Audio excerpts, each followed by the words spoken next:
Hello students, welcome back to Snooper classes. Guys, आज की इस वीडियो में हम क्लास 9th एनसीईआरटी का 13th चैप्टर जो है अर्थ एज अ सिस्टम, इस चैप्टर के आज हम सभी क्वेश्चंस को इस वीडियो में कवर करने वाले हैं। स्टूडेंट्स, ये क्वेश्चंस हमें दिए हैं बुक के पेज नंबर 267 के ऊपर रिवाइज, रिफ्लेक्ट एंड रिफाइन के पोर्शन में। तो पहला क्वेश्चन एमसीक्यू बेस्ड क्वेश्चन है जिसमें हमसे पूछा है, choose the most appropriate option to describe the role of biogeochemical cycles in an ecosystem. तो देखो, बायोजियोकेमिकल साइकिल्स क्या होते हैं? वो बेसिकली मूवमेंट है ऑफ मैटर एंड एनर्जी, किनके बीच में? लिविंग यानी कि बायोटिक एंड नॉन लिविंग यानी कि अबायोटिक कंपाउंड्स के बीच में। इसमें क्या होता है बेसिकली, फॉर एग्जांपल कोई नाइट्रोजन, ऑक्सीजन, कार्बन जैसे जो भी गैसेस है या जो भी एलिमेंट्स हैं वो अबायोटिक सब्सटेंसेस से बायोटिक के अंदर जाते हैं। बायोटिक में भी वो एक दूसरे के अंदर जो है रिवॉल्व होते रहते हैं एंड लास्ट में फिर से वो डिकम्पोज होके अबायोटिक कंपाउंड के अंदर समा जाते हैं। यानी कि इसमें ना तो नए कंपाउंड्स बनते हैं ना ही पुराने कंपाउंड जो है वो खत्म हो जाते हैं। ये बेसिकली अपने एक फॉर्म से दूसरी फॉर्म की तरफ चलते जाते हैं। जैसे कि जो हमारे सनलाइट है, हमारा जो एनवायरनमेंट है, हमारा ग्राउंड जो है उस वो प्लांट्स को बेसिकली ऐसे न्यूट्रिशंस प्रोवाइड करता है। प्लांट्स को कंज्यूम करते हैं फर्स्ट हैंड कंज्यूमर्स, उसको आगे कंज्यूम करके जब वो मर जाते हैं उसको डिकम्पोज होने के लिए हमारे पास फंगी एंड बैक्टीरियाज आते हैं। वो बेसिकली क्या करते हैं, जो भी डेड एंड डिकेइंग एनिमल्स हैं उनमें जो भी न्यूट्रिएंट्स प्रेजेंट है उसको बैक टू द एनवायरनमेंट यानी इसी अबायोटिक कंपाउंड के अंदर उसको यूज कर लेते हैं। तो इसका करेक्ट ऑप्शन क्या बन जाएगी हमारे पास? To recycle essential nutrients between biotic and abiotic compounds. तो इसमें क्या होता है, जो भी न्यूट्रिएंट्स हैं, जो भी हमारे पास एलिमेंट्स है वो एक बायोटिक सब्सटेंस से लेकर दूसरे बायोटिक कंपाउंड्स के बीच में रिसाइकल होते रहते हैं। इसके बाद हमारा सेकंड एमसीक्यू बेस्ड क्वेश्चन है, which of the following is primarily responsible for warming of the अर्थ। तो यहाँ पर ग्रीन हाउस इफेक्ट की बात की गई है कि इन चार ऑप्शंस में से कौन सी ऑप्शन ग्रीन हाउस इफेक्ट को डिपिक्ट करती है। देखिए, सबसे पहले समझते हैं ग्रीन हाउस इफेक्ट या ग्लोबल वार्मिंग क्या होता क्या है। तो सबसे पहले क्या होता है, जो सोलर रेडिएशन है, जो सन से रेडिएशंस हमारे अर्थ की तरफ आती है, हमारी अर्थ सरफेस उसको अब्जॉर्ब कर लेती है यानी खुद में समा लेती है। कुछ समय बाद जब अर्थ का टेम्परेचर राइज हो जाता है तो वो उसी रेडिएशंस को री रेडिएट करती है। यानी अब की बार जो हमारी अर्थ है वो अपने रेडिएशंस को बाहर की तरफ फेंकने की कोशिश करती है, जिसे हम इंफ्रारेड यानी कि हीट रेडिएशन कहते हैं। बट कुछ गैसेस जैसे कि ग्रीन हाउस गैसेस, जिसमें इंक्लूडेड है carbon dioxide, methane and water vapour, कुछ ऐसी जो गैसेस हैं या वाटर वेपर जो हैं वो उस हीट को अब्जॉर्ब कर लेते हैं एंड हमारे अर्थ के जो एटमॉस्फेयर है उसमें उसको ट्रैप कर लेते हैं यानी उस हीट को बाहर नहीं निकलने देती। तो इसी इफेक्ट के कारण क्या होता है, जो हमारी अर्थ का टेम्परेचर है वो राइज करने लगता है एंड इसी को हम ग्रीन हाउस इफेक्ट कहते हैं। तो देखिए, इनमें से कौन सी ऑप्शन इस बात को डिपिक्ट करती है। सबसे पहली ऑप्शन है, solar radiation is immediately absorbed by carbon dioxide. देखिए, इमीडिएटली नहीं होता है, आफ्टर रेडिएट होता है। यहाँ पर री रेडिएट होने के बाद जो है इसका नेक्स्ट स्टेप आता है। Second option, the atmosphere tiny particle absorb incoming solar radiations. बिल्कुल भी नहीं, हमने अभी अभी कुछ ग्रीन हाउस गैसेस के बारे में पढ़ा है, वो उसको एब्सॉर्ब करते हैं। थर्ड ऑप्शन है, the earth surface absorb solar radiation. बिल्कुल सही, विच इज देन री रेडिएटेड, हमने अभी अभी कवर किया, and trapped by green house gases. बिल्कुल सही, तो हमारे थर्ड ऑप्शन यहाँ पर बिल्कुल राइट ऑप्शन है। इसके बाद हमारा थर्ड क्वेश्चन है, explain how climate change affect the water cycle. तो अभी प्रीवियस क्वेश्चन में हमने देखा क्लाइमेट चेंज से जो है टेम्परेचर के ऊपर इफेक्ट पड़ता है, साथ ही साथ यहाँ पर वाटर साइकिल भी है जो अफेक्ट होता है। कैसे इफेक्ट होता है वो अभी हम समझेंगे, साथ ही साथ हमें बताना है इलस्ट्रेट विद सम एग्जांपल्स। तो देखो, climate change driven mainly by the rise of atmospheric carbon dioxide and other green house gases, जो हमने अभी अभी कवर अप की, for example methane, water vapours etcetera, is significantly disturbing the water cycle in the following ways. तो किस तरह से वो जो है हमारे टेम्परेचर को, हमारे वाटर साइकिल को अफेक्ट करते हैं। सबसे पहले, जितना ज़्यादा हमारा क्लाइमेट चेंज होगा यानी कि उतना ज़्यादा हमारे अर्थ का टेम्परेचर राइज होगा। जितना ज़्यादा टेम्परेचर होगा उतनी ही ज़्यादा इंक्रीज्ड इवेपोरेशन रेट होगा, यानी कि जो हमारे ओशियन, लेक एंड रिवर्स में जो वाटर है वो ज़्यादा से ज़्यादा जो है एटमॉस्फेयर में क्लाउड्स की फॉर्म में स्टोर होना स्टार्ट हो जाएगा। The warmer air can hold more moisture which intensifies the entire water cycle. तो जितनी ज्यादा गर्म हवा होगी उतना ज्यादा वो वाटर को होल्ड करेगी, जितना ज्यादा वाटर को होल्ड करेगी इसका मतलब उतना ज्यादा इवेपोरेशन होगा। इसके साथ हमें एग्जांपल भी बतानी थी ना, तो एग्जांपल के लिए हम कह सकते हैं fast evaporation from ocean surface like Arabian Sea and Bay of Bengal. हमारा सेकंड पॉइंट है more intense rainfall and flooding. The extra moisture in the atmosphere lead to heavy rainfall in some region. अभी देखो, atmosphere ने कहीं ना कहीं water को तो होल्ड कर लिया, वाटर को होल्ड किया है तो कहीं ना कहीं तो बारिश भी तो होगी ना, तभी तो हमारा साइकिल कंप्लीट होगा। अभी होता क्या है, जब इवेपोरेशन इतना ज्यादा इंक्रीज हो जाता है तो कोई तो ऐसे रीजन आ जाते हैं जिसमें बहुत ही हैवी रेनफॉल होना स्टार्ट हो जाती है। For example Kerala and Assam, ये दोनों जो है बहुत ही हाईली फ्लडेड अफेक्टेड रीजन्स है। एग्जाम्पल के लिए July 2018 flood in Kerala due to extremely heavy rainfall. हमारा थर्ड पॉइंट है drought in other region. Drought का क्या मतलब होता है, जब किसी रीजन में बहुत लंबे समय तक कोई भी बारिश नहीं होती तो उससे जो है एक ड्रोट लाइक सिचुएशन आ जाती है। तो लिखा हुआ है while some areas flood other areas receive less rainfall causing prolonged यानी लंबे समय तक ड्रोट्स जैसी problem. This disturbs the agriculture and drinking water availability. जैसे कि एग्जाम्पल में 2015 से 16 तक जो ड्रोट है वो महाराष्ट्र में कोज हुई, जिससे वाटर की स्केर्सिटी यानी कमी एंड क्रॉप लॉस यानी कि जो भी हमारे एग्रीकल्चर है उसमें कई बहुत मेजर जो है लॉस हमें देखने को मिला। तो हमने 3 पॉइंट्स यहाँ पर डिस्कस किए हैं। सबसे पहले जो है इवेपोरेशन का रेट हाई हो जाता है, कई कई जगह पर बहुत ही इंटेंस रेनफॉल एंड फ्लडिंग देखने को मिलते हैं, वहीं कुछ जगह पर प्रोलॉन्ग यानी लंबे समय तक हमें ड्रोट भी देखने को मिलता है। सो इन शॉर्ट हम कह सकते हैं climate change make the water cycle faster, stronger in some places whereas weaker in other, creating flood in some regions and drought in the other. इसके बाद हमारा फोर्थ क्वेश्चन है describe how albedo affect the earth surface temperature and the climate. देखिए albedo क्या है, albedo is the fraction of incoming solar radiations. कौन भेजता है सोलर रेडिएशंस, हमारा सन हमारी तरफ भेजता है। That a surface reflect back into the atmosphere. होता क्या है, जो हमारा सन है वो कॉन्टिन्यूसली अपनी हीट एनर्जी को अर्थ की तरफ भेज रहा है, तो कितने परसेंट जो हीट एनर्जी हमारे अर्थ पर आके वापस एटमॉस्फेयर में रिफ्लेक्ट बैक हो जाती है उसे हम एल्बिडो कहते हैं। अभी एल्बिडो से हमारा टेम्परेचर का हमारा रिलेशन है वो समझते हैं। देखिए जितना ज्यादा एल्बिडो इसका मतलब उतनी ज्यादा जो है रिफ्लेक्शन हमें देखने को मिलेगी, यानी कि जो हीट एनर्जी आ रही है वो वापस एनवायरनमेंट में ट्रेवल बैक कर रही है।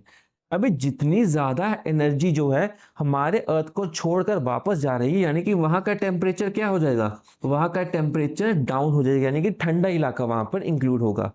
यानी कि जितना ज्यादा जो हीट है वो सन से वापस हमारे अर्थ की तरफ आ रही है, जितनी ज्यादा उसमें रिफ्लेक्शन होगी यानी कि वापस वो चली जाएगी, तो यहाँ का टेम्परेचर तो रिड्यूस हो गया ना, यहाँ का टेम्परेचर कम हो गया, बिकॉज सारी की सारी रेडिएशन जो है वो वापस वापस एटमॉस्फेयर की तरफ जा रही है। इसी कंसेप्ट को एल्बिडो कहा जाता है। इसे हम 0 से 1 के स्केल में काउंट करते हैं। अभी कुछ जो है जगह पर हाई एल्बिडो है, वहीं पर कुछ जगह पर लो एल्बिडो है। इन दोनों के कंसेप्ट को समझते हैं। सो हाई एल्बिडो सर्फेसिस जैसे कि स्नो एंड आइस, तो ये क्या करते हैं, मोस्ट ऑफ द सनलाइट को रिफ्लेक्ट बैक कर देते हैं, इसीलिए जो है कोल्ड रीजन्स में काउंट किए जाते हैं। जितनी इनके पास एनर्जी आती है, हीट एनर्जी आती है, जिसको अपनी तरफ नहीं रखते उसको रिफ्लेक्ट बैक कर देते हैं।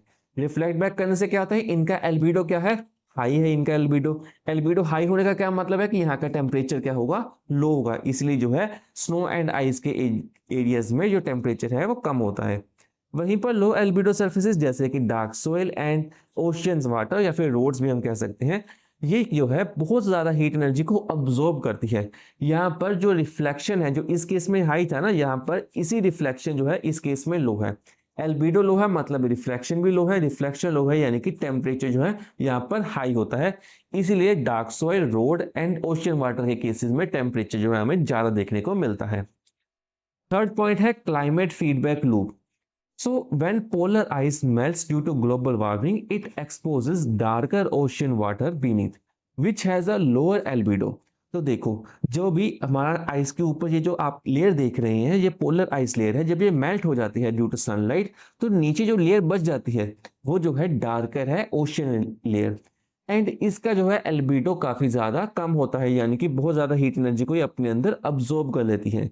The darker water absorb more solar radiation, जिससे जो है और भी ज्यादा गर्मी पैदा होती है, बिकॉज यहाँ पर इस केस में क्या होगा, एल्बिडो कम है एंड टेम्परेचर जो है यहाँ पर राइज करेगा यानी कि ज्यादा होगा, विच मेल्ट्स मोर आइस, इस कारण से और भी ज्यादा आइस जो है वो मेल्ट होती रहती है। This is a dangerous positive feedback cycle. तो होता क्या है, यहाँ पर आइस मेल्ट हुई, आइस मेल्ट होने से यहाँ पर ओशियन वाटर एक्सपोज हो गए, वो ज्यादा जो है हीट एनर्जी को अब्जॉर्ब कर रहे हैं, यानी कि टेम्परेचर उसमें ज्यादा जो है राइज हो जाएगा। ज्यादा टेम्परेचर राइज होते ही जो आसपास के जो भी ग्लेशियर्स है, जो भी पोलर आइसेस हैं, वो भी साथ साथ मेल्ट हो जाएंगी। इसीलिए हम कहते हैं पॉजिटिव फीडबैक साइकिल जो एक डेंजरस प्रोसेस है।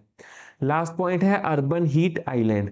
Cities have many dark coloured surfaces जैसे कि asphalt road, concrete buildings and all of them has low albedo. So low albedo से क्या होता है, they absorb and reradiate more heat making cities warmer than the surrounding rural areas.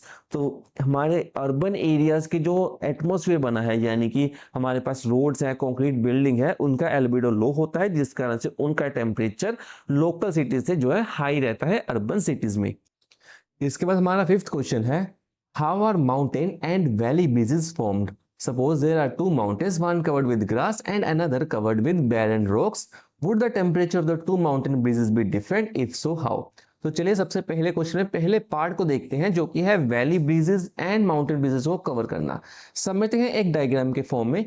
तो during day time यानी दिन के समय जो वैली ब्रीजेस फॉर्म्ड होती हैं, वैली ब्रीजेस में क्या है, फॉर एग्जांपल ये एक माउंटेन है, माउंटेन की जो ऊपर का रीजन आप देखते हैं ना, इसे हम कहते हैं माउंटेन पीक या फिर माउंटेन स्लोप भी यहाँ पर हम इसे कह सकते हैं।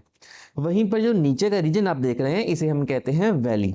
तो होता क्या है, ड्यूरिंग द डे टाइम में यहाँ पर जो पीक है उसके ऊपर टेम्परेचर ज्यादा होता है, वहीं पर जो वैलीज है उसमें टेम्परेचर कम होता है। अभी साथ साथ आपको बता दो कि टेम्परेचर का एंड प्रेशर का इनवर्स रिलेशन है, यानी अगर टेम्परेचर ज्यादा होगा तो प्रेशर उतना ही कम होगा। यानी ये जो पीक है जिस पे टेम्परेचर ज्यादा है, उसमें जो प्रेशर है वो कैसा है, लो प्रेशर है, जिसे हमने एलपी के फॉर्म में यहाँ पर मेंशन किया है। वहीं पर वैली में जहां पर टेम्परेचर कम है, वहां पर प्रेशर जो है हाई है, यानी कि एचपी है। एंड अभी प्रेशर का एक ग्रेडियंट है, प्रेशर का क्या स्वभाव है, उसका प्रेशर जो है वो हाई ग्रेडियंट से लो ग्रेडियंट की तरफ जो है वो ट्रेवल करता है, यानी कि हाई प्रेशर से लो प्रेशर की तरफ यहाँ पर एक ब्रीज फॉर्म होना स्टार्ट होगी। एंड इसी ब्रीज को हम कहते हैं वैली ब्रीज। इसको वैली क्यों कहा जाता है, बिकॉज ये स्टार्ट कहां से हुई है, इसका ओरिजिन क्या है, वैली से ही स्टार्ट हुई है ना, यानी नीचे से स्टार्ट हुई है, इसीलिए हम इसको वैली ब्रीज कहते हैं। चलिए इसको क्वेश्चन के फॉर्म में समझते हैं क्या लिखा है, formation of valley breeze. So during day mountain slopes facing sun heats up much faster than the valley floor below them. The heated air over the slopes become lighter and rises, creating a low pressure zone over the slopes. यानी अभी हमने देखा कि जो slopes है, यानी कि जो टॉप मोस्ट रीजन है, यहाँ पर लो प्रेशर जोन बन जाता है। Cooler and denser air from the valley, valley यानी कि जो नीचे का पोर्शन है जहाँ पर हाई प्रेशर जो है फॉर्म था। So cooler and denser air from the valley flows upwards and replaces rising warm air. The upwards blowing wind is called valley breeze. तो ये जो अपवर्ड्स की तरफ यानी कि ऊपर की तरफ जो विंड्स ब्लो कर रही हैं, इसे हम कहते हैं वैली ब्रीज। अभी वैली ब्रीज के अगेंस्ट एक अनदर टाइप है जो कि नाइट टाइम के होता है, यानी कि रात के समय होता है या फिर सनसेट के बाद। तो सनसेट के बाद जो है माउंटेन ब्रीज हमें देखने को मिलता है। इस केस में रोज बिल्कुल रिवर्स हो जाती हैं, यानी जो अपने लास्ट पोर्शन में देखा कि जो पीक था उस पर टेम्परेचर ज्यादा था, अभी उसमें टेम्परेचर जो है वो रिड्यूस हो जाता है। टेम्परेचर कम होते ही यहाँ पर प्रेशर क्या हो जाएगा, इनवर्स है ना, तो यहाँ पर प्रेशर ज्यादा हो जाएगा। यानी यहाँ पर जो लास्ट स्लाइड में एलपी था, वहीं पर यहाँ पर हाई प्रेशर जोन क्रिएट हो गया। कहाँ पर, माउंटेन पीक पर या फिर माउंटेन स्लोप्स पर। वहीं पर जो वैली रीजन है वहां पर टेम्परेचर हाई होने के कारण जो प्रेशर ग्रेडियंट है वो यहाँ पर लो हो जाएगा, यानी कि लो प्रेशर जोन। फिर से प्रेशर का तो वही स्वभाव रहेगा, प्रेशर कैसे फ्लो करेगा, फ्रॉम हाई टू लो। यानी इस बार जो ब्रीज का जो फॉर्मेशन होगा, यानी एयर का विंड का जो फॉर्मेशन होगा वो ऊपर से यानी कि माउंटेन से नीचे की तरफ, इसीलिए हम इसे कहते हैं माउंटेन ब्रीज। जहां से वो ओरिजिन होता है उसी को हम यहाँ पर बेस मानते हैं, यानी माउंटेन से चलते हुए नीचे की तरफ जाना। अभी इसको भी अच्छे से समझ लेते हैं। So formation of mountain breeze जो कब आता है, नाइट टाइम में। So after sunset mountain slopes loses heat rapidly, the air over the slopes become cool dense heavy and begin to flow downwards, यानी नीचे की तरफ आना स्टार्ट हो जाती है। The downward cold winds is called mountain breeze. तो I hope इस डायग्राम के मैं समझ से आपको दोनों ही कंसेप्ट अच्छे से समझ आ गए होंगे। अभी इसके रिलेटेड सेकंड पार्ट में पूछा गया है कि अगर हम एक माउंटेन को कवर कर दे विद ग्रास एंड अनदर को हम कवर कर दे विद बैरन ओक्स, तो क्या टेम्परेचर में या फिर इस ब्रीज में कोई डिफरेंस होगा? तो yes, the breeze would be different and here is why. तो देखो, द बैरन रोकी माउंटेन यानी कि जो पथरीले जो इलाके होते हैं उनके अंदर एल्बिडो जो है वो कम होता है। एल्बिडो कम होने का क्या मतलब है कि वो ज्यादा जो है टेम्परेचर को इंक्रीज करेंगे। आपको मैंने समझाया था ना, लो एल्बिडो का मतलब है कि यहाँ पर रिफ्लेक्शन भी लो होगी यानी कि टेम्परेचर ज्यादा होगा। तो वही लिखा है, अगर बैरल रोक्स में अगर हम देखें तो एल्बिडो कम होने के कारण जो टेम्परेचर है वो ज्यादा होगा during the day time. Therefore the valley breeze rises, it would form be warmer and stronger. तो इसलिए दिन के टाइम जो वैली ब्रीज बनती है ना वो और भी ज्यादा स्ट्रोंग होगी। वहीं पर इन कंपैरिजन नाइट के टाइम में जो वो हीट है वो उतना ही ज्यादा फास्टली लूज कर दिया होगा, इसलिए यहाँ पर नाइट जो है वो और भी ज्यादा colder and stronger mountain breeze में कन्वर्ट हो जाएगी। यानी कि दिन के समय वैली ब्रीज ज्यादा होगी, नाइट के समय माउंटेन ब्रीज भी ज्यादा होगी। तो ये बेसिकली यहाँ पर कहा गया है। वहीं पर ऑन द अनदर हैंड जो माउंटेन्स ग्रास से कवर्ड अप होते हैं उनके अंदर जो है स्लाइटली हायर एल्बिडो होता है। स्लाइटली हाई का क्या मतलब है कि यहाँ पर रिफ्लेक्शन भी हाई होगा जिसके कारण से टेम्परेचर यहाँ पर लो हमें देखने को मिलने वाला है। So the slopes do not get heat as much, the valley breeze would be relatively cooler and gentler. यानी कि यहाँ पर जो वैली ब्रीज जो ज्यादा थी वहां पर वो कूल हो जाएगी यानी कि कम हो जाएंगी। Similarly mountain breeze at night would be less cold and vegetation retains some heat. तो इस तरह से जो है टेम्परेचर का इफेक्ट पड़ता है when it is covered by rocky barren mountains and when it's covered with grass covered mountains. आगे हमारा सिक्स्थ क्वेश्चन है, you have witnessed weather phenomena such as winds, storms, rainfall etcetera.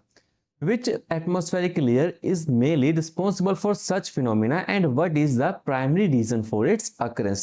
तो देखो, ये जो फिनोमिना सब देखते हैं विंड, स्टॉर्म, रेनफॉल, ये कहाँ पर अकर होती है? ये अकर होती है इन द ट्रोपोस्फियर, जो कि लोअर मोस्ट लेयर है ऑफ द एटमॉस्फेरिक लेयर्स, जिसका एक्सटेंड कितना है? Up to 12 kilometres in altitude from the ground level.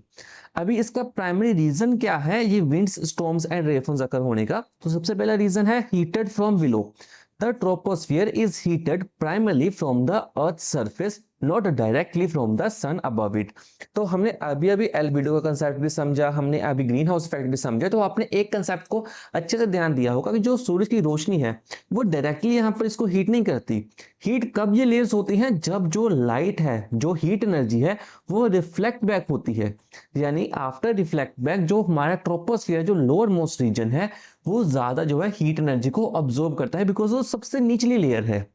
The surface absorb solar radiation and reradiates it as infrared heat into the air just above it. यानी कि troposphere जो है वो हमारे ground से वापस रीरेडिएट होने वाली हीट को अब्सॉर्ब करती है। सेकेंड पॉइंट क्या है? Temperature decreases with height. तो हमारे कंसेप्ट है the altitude increases in the troposphere. तो हमने देखा है जो हमारा अर्थ का सरफेस है वो बिल्कुल प्लेन नहीं है, कई जगह पर हमें माउंटेन्स देखने को मिलते हैं, कई जगह पर हमें ओशियंस भी देखने को मिलते हैं।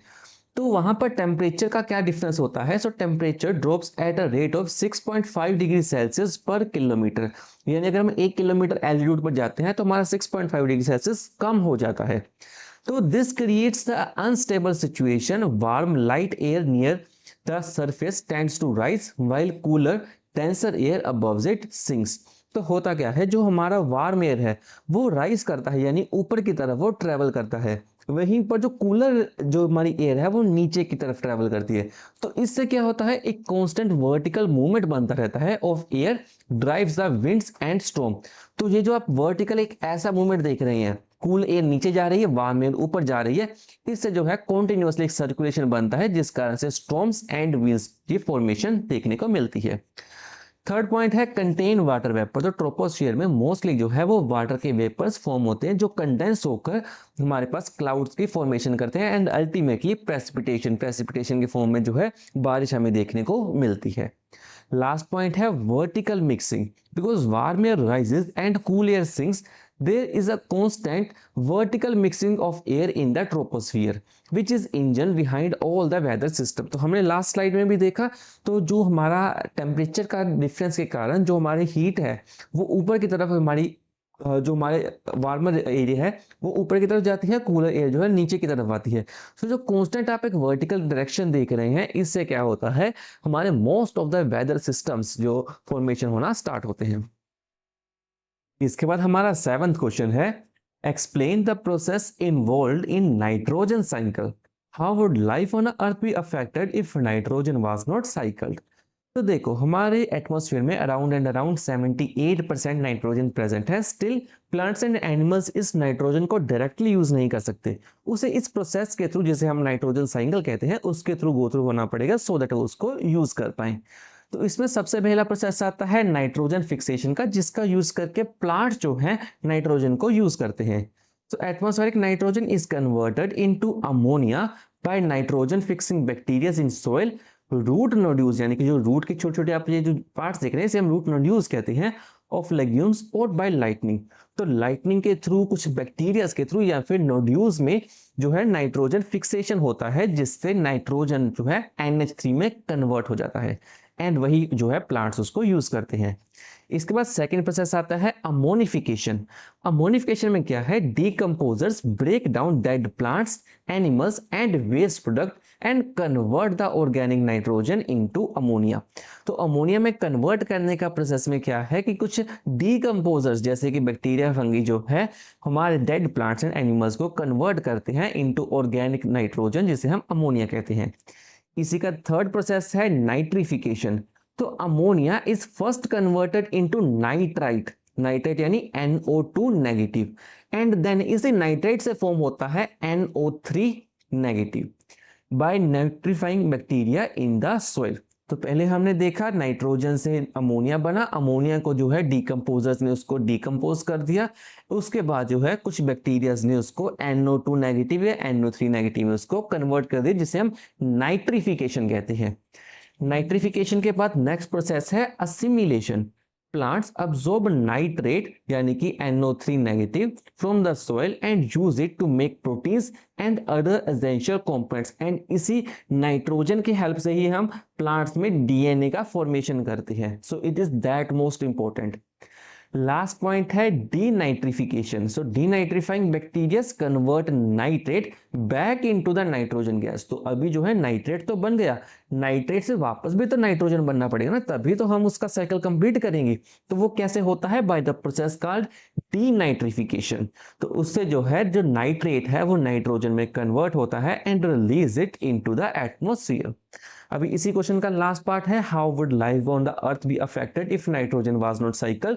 तो सबसे पहला पॉइंट तो हमने अभी देखा कि प्लांट्स के केस में किसी भी तरह का नो DNA या फिर प्रोटीन फॉर्मेशन, तो प्रोटीन या DNA के फॉर्मेशन में नाइट्रोजन का फिक्सेशन होना बहुत ही ज्यादा जरूरी है। सेकंड पॉइंट में, अगर कोई भी प्लांट्स नहीं होंगे तो इसका मतलब है किसी भी तरह के हमारे पास वेजिटेशन नहीं होगी। वेजिटेशन ना होने का मतलब है कि किसी भी तरह का लाइफ फॉर्म जो है वो अर्थ में एग्जिस्ट नहीं कर पाएगा। So this was whole about this question. इसके बाद हमारा 8th क्वेश्चन है, what are the impacts of deforestation on earth's oxygen and carbon cycles, what are the other consequences of deforestation. तो पहले पार्ट में देखते हैं कि कैसे डिफॉरेस्टेशन हमारे ऑक्सीजन साइकिल को डिस्टर्ब कर सकता है। So trees are the primary producers of oxygen through photosynthesis. Deforestation significantly reduces the oxygen produced. हमें पता है ट्रीज जो है ऑक्सीजन का प्रोडक्शन का एक मेजर सोर्स है। अगर ट्रीज कम हो जाएंगे इसका मतलब है ऑक्सीजन के प्रोडक्शन भी यहाँ पर रिड्यूस हो जाएगी। सेकेंड पॉइंट है, with fewer trees there is also reduced transpiration, meaning less water vapor is released into the atmosphere which can decrease local cloud formation and rainfall. तो ट्रांसपिरेशन में क्या होता है कि जो वाटर ड्रॉपलेट्स हैं वो रूट से लेकर इन लीव्स के फॉर्म में ऊपर बनना स्टार्ट हो जाते हैं। तो इन्हीं लीव्स के ऊपर जो ड्रॉपलेट्स बनते हैं इसी को अब एटमॉस्फेयर अब्जॉर्ब करता है, जो फर्दर क्लाउड की फॉर्मेशन करता है। अगर यही ड्रॉपलेट्स नहीं बनेंगे तो क्लाउड्स भी नहीं बनेंगे, जिससे जो है रेनफॉल भी डिस्टर्ब हो जाएगी। सेकेंड पार्ट में देखते हैं impact on the carbon cycle. So trees absorb carbon dioxide from the atmosphere through photosynthesis and store carbon in their woods, roots and leaves. Therefore इन्हें क्या कहा जाता है, कार्बन सिंक कहा जाता है, because most of the carbon dioxide को ये absorb कर लेती हैं। So when forests are cut down and burned, all this stored carbon is released back into the atmosphere as CO2, sharply increase the greenhouse gas levels। तो अगर ये carbon dioxide absorb ही ना होगा, ओपनली रिलीज हो जाएगा, तो atmosphere में carbon dioxide level जो ग्रीन हाउस गैस है उसका लेवल बढ़ने से हमारा टेम्परेचर भी राइज होने लगेगा। थर्ड है with fewer trees the atmospheric nature ability to absorb CO2 is reduced, intensifying the green house effect and global warming. तो वही यहाँ पर लिखा है ग्रीन हाउस इफेक्ट बढ़ेगा एंड ग्लोबल वार्मिंग हमें देखने को मिलने वाली है। सो कुछ अदर कॉन्सिक्वेंसेस क्या होने वाले हैं? सो फर्स्ट है decline in rainfall. So trees recycle water through transpiration, removing them reduces local rainfall and can lead to desertification, यानी desert का formation होना of the certain region. Change in the surface albedo, तो forest जो है वो darker होते हैं, यानी उनका एल्बिडो कम है, यानी कि वहां का टेम्परेचर जो है वो राइज होता है। So when cleared, they are often replaced by lighter colored soil or crops, which changes the energy absorption of the land। तो इससे क्या होगा, जो एल्बिडो का प्रॉपर कंसेप्ट है वो यहाँ पर शिफ्ट हो जाएगा। नेक्स्ट है soil erosion। Trees root hold soil together, without them rain washes away the topsoil, degrading agricultural land and silting of the rivers। तो इससे क्या होने वाला है, soil erosion भी इंक्रीज होने वाला है अगर डिफॉरेस्टेशन देखने को मिलती है। इसके बाद हमारा 9th क्वेश्चन है explain with suitable diagram the path that carbon follows to go back to the atmosphere। You may start from plants using carbon dioxide from the atmosphere।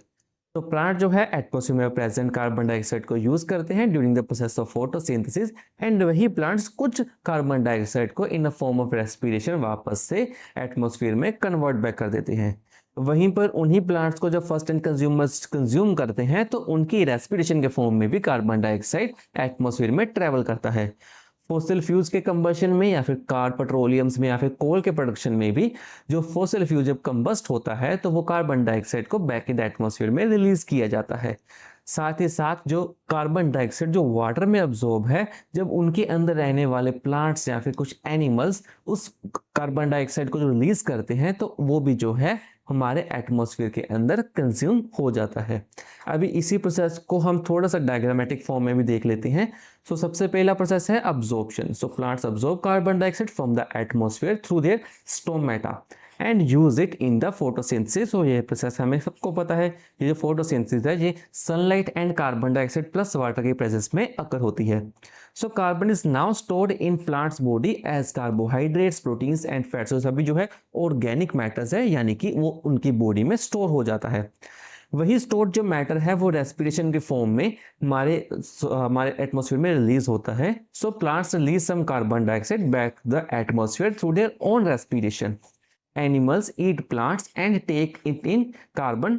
They also release carbon dioxide through respiration। तो respiration कौन करता है? both plants भी करते हैं and animals भी करते हैं। although plants के केस में वो थोड़ा सा कम होता है, animal जो है ज़्यादा जो है कार्बन डाइऑक्साइड को रिलीज करते हैं। वहीं पर लास्ट पॉइंट है डेड एंड डिकम्पोजिशन। तो यही जो प्लांट्स हैं, एनिमल्स जब वो डेड हो जाते हैं यानी मर जाते हैं तो डिकम्पोजेस बैक्टीरियाज एंड फंगी उन्हीं ऑर्गेनिक मैटर्स को डिकम्पोज करते हैं एंड जो भी कार्बन डाइऑक्साइड उनके अंदर अब्सॉर्ब है उसे वो एटमॉस्फेयर में रिलीज कर देते हैं एंड वो खुद से भी जो रेस्पायर करते हैं, यानी वो खुद भी जो है यानी फंगी एंड बैक्टीरिया खुद भी कार्बन डाइऑक्साइड को रिलीज करते हैं। So dead end decomposition is also its method. Further हमारा 10th क्वेश्चन है why is excess of carbon dioxide in atmosphere considered undesirable even though it is required by plants। तो yes, हम चाहे मानते हैं कि प्लांट्स को कार्बन डाइऑक्साइड चाहिए फॉर देयर फोटोसिंथेसिस क्योंकि वो उसका रॉ मटेरियल है, स्टिल अगर हम रैपिडली कार्बन डाइऑक्साइड का लेवल को इंक्रीज करते हैं तो इससे कुछ अनडिजायरेबल चेंजेस हमारे एटमॉस्फेयर में हमने देखने को मिलने वाले हैं। जैसे कि सबसे पहला जो नेगेटिव इफेक्ट क्या होने वाला है, enhanced green house effect and global warming. तो हम सबको पता है carbon dioxide is a major green house gas. So excess of carbon dioxide traps more outgoing infrared radiation जो कि हीट रेडिएशन होती है फ्रॉम द अर्थ सरफेस, जिससे क्या होगा, एवरेज ग्लोबल टेम्परेचर राइज होने लगेगा। So this leads to extreme weather events, melting of glaciers and rising of sea level. वहीं पर सेकेंड पॉइंट है ocean acidification. The ocean absorb atmospheric carbon dioxide. This carbon dioxide reacts with seawater to form carbonic acid, making the oceans more acidic. तो अगर वही carbon dioxide के का numerical value अगर ज़्यादा हो जाएगी तो वो कार्बोनिक एसिड ज़्यादा फॉर्म करना स्टार्ट कर देगा। तो अगर ज़्यादा करेगा तो क्या होगा, this threatens the coral reefs and shellfish which cannot build their calcium carbonate shells in more acidic water. तो एक कैल्शियम कार्बोनेट की शेल बनाई जाती है जिससे वो हार्श टेम्परेचर में, हार्श कंडीशन में खुद को सर्वाइव करते हैं। कौन सर्वाइव करते हैं? Coral reefs and shellfish. So disturbing the entire marine ecosystem. तो इससे प्रॉपर इकोसिस्टम जो है वो डिस्टर्ब हो जाएगा। थर्ड पॉइंट है हमारे पास डिस्ट्रप्शन ऑफ कार्बन बैलेंस। तो natural carbon cycle keeps carbon dioxide levels in balance. Human activities are releasing carbon dioxide at higher rate as fast than natural processes, जैसे कि photosynthesis and ocean absorption can remove it. This imbalances is a core reason for the climate crisis। तो अगर carbon dioxide बढ़ने वाला है तो natural processes उसको remove नहीं कर सकते उतने कार्बन डाइऑक्साइड को जितना कार्बन डाइऑक्साइड बनकर हमारे एटमॉस्फेयर में आ रहा है। तो इससे क्या होगा, एक क्लाइमेट क्राइसिस जो है फॉर्म होना स्टार्ट हो जाएगा due to imbalances of the carbon dioxide cycle. इसके बाद हमारा 11th क्वेश्चन है, how is heat lost from the surface of the earth, what is its significance. तो अर्थ के अंदर जो भी हीट आती है फ्रॉम द सन वो अर्थ को छोड़कर भी तो जाती है ना। तो वो कैसे छोड़ के जाती है? From this three major methods, जिसमें सबसे पहले है इंफ्रारेड रेडिएशंस। तो इंफ्रारेड रेडिएशंस में क्या है, the earth surface having absorbed short wave solar radiation. जो सन से आते हैं उसे हम शॉर्ट वेव सोलर रेडिएशन कहते हैं, जो अर्थ अब्सॉर्ब करता है उसी को वो रेडिएट करता है as a long wave infrared radiation, यानी कि जब वो वापस उस सोलर रेडिएशन को एटमॉस्फेयर में भेजता है। And this is a primary way the earth surface loses the heat. सबसे बेसिक लूज कैसे करती है वो? इंफ्रारेड रेडिएशन के फॉर्म में। सेकेंड प्रोसेस है बाय कंडक्शन एंड कन्वेक्शन।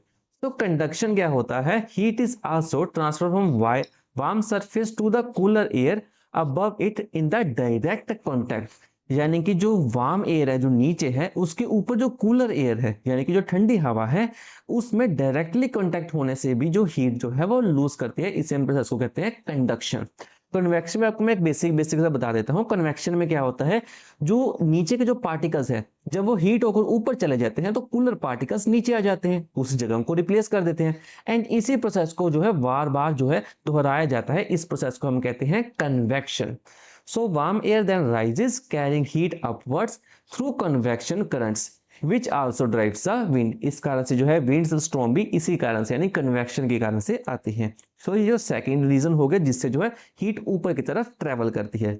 हमारा थर्ड रीजन है बाय इवेपोरेशन और latent heat. When water evaporates from the ocean, river and land, it carries large amount of heat energy जिसे हम latent heat कहते हैं।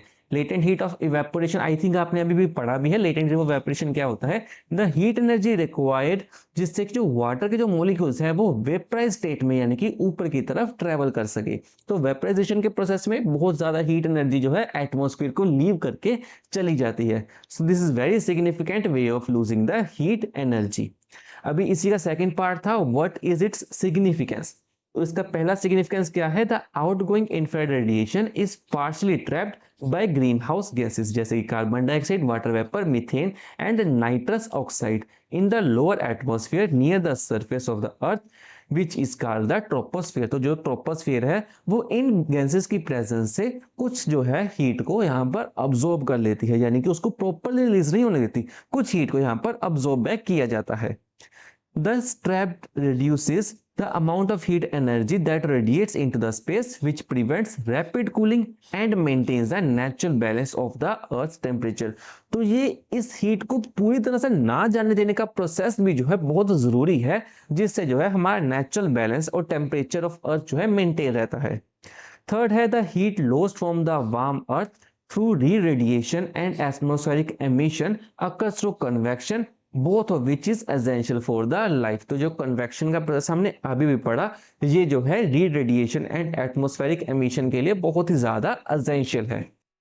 आगे हमारा लास्ट क्वेश्चन है, if the earth was a flat disc instead of a sphere, how would the patterns of solar radiation and temperature be different.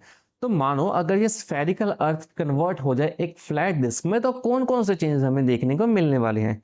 सबसे पहले एक कॉमन सा सिनेरियो है uniform sunlight, On a flat disk, all the points on a sun-facing surface would receive sunlight at the same angle. Essentially जो है perpendicular होगा, यानी कि सन जो है ऊपर की तरफ होगा एंड सभी रीजन्स को जो है एक समान जो है हमें सनलाइट देखने को मिलने वाली है. Solar radiations would be concentrated equally over the entire surface. The entire facing slide would receive similar insolation.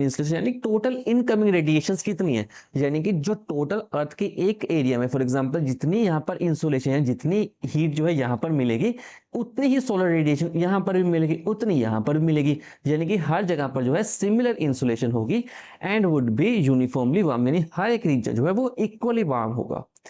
Second क्या होने वाला है, no temperature gradient from equator to pole.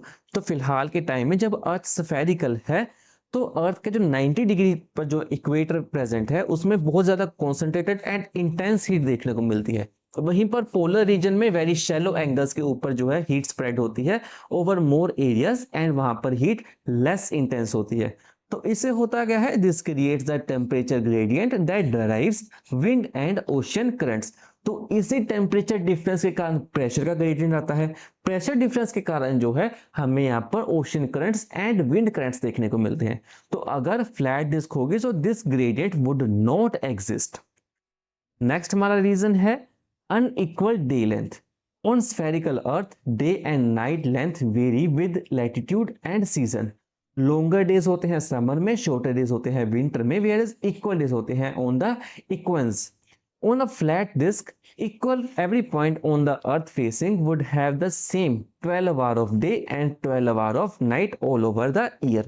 तो फिलहाल हमें पता है कि जो हमारे समर टाइम में दिन लंबे होते हैं, विंटर्स में दिन छोटे होते हैं, वहीं पर ये फ्लैट डिस्क बन जाए तो 24 आवर्स में 12 आवर जो है वो दिन रहेगा, 12 आवर जो है यहाँ पर नाइट रहने वाली है. लास्ट पॉइंट है atmospheric and ocean circulation. The spherical shape helps to drive in global atmospheric circulation and ocean currents due to uneven heating and Coriolis effect. This circulation pattern would be vastly different and may not even exist in the same way as on flat surface. तो मैंने अभी आपको समझाया कि जो ocean current है, wind current है, वो लार्जली डिपेंड करता है on the earth spherical position. तो अगर वो नहीं होगी तो इसका मतलब क्या है, जो सर्कुलेशन पैटर्न है वो आज जैसे हम देख रहे हैं उससे बिल्कुल ही अपोजिट हो जाएगा. तो स्टूडेंट्स इसी साथ हमारा जो 12 का 12 क्वेश्चन यहाँ पर कंप्लीट होते हैं. आई होप आपको ये कंप्लीट 13th चैप्टर अच्छे से समझ आया होगा. मैं मिलता हूँ आपसे किसी और नई वीडियो में, तब तक के लिए टेक केयर.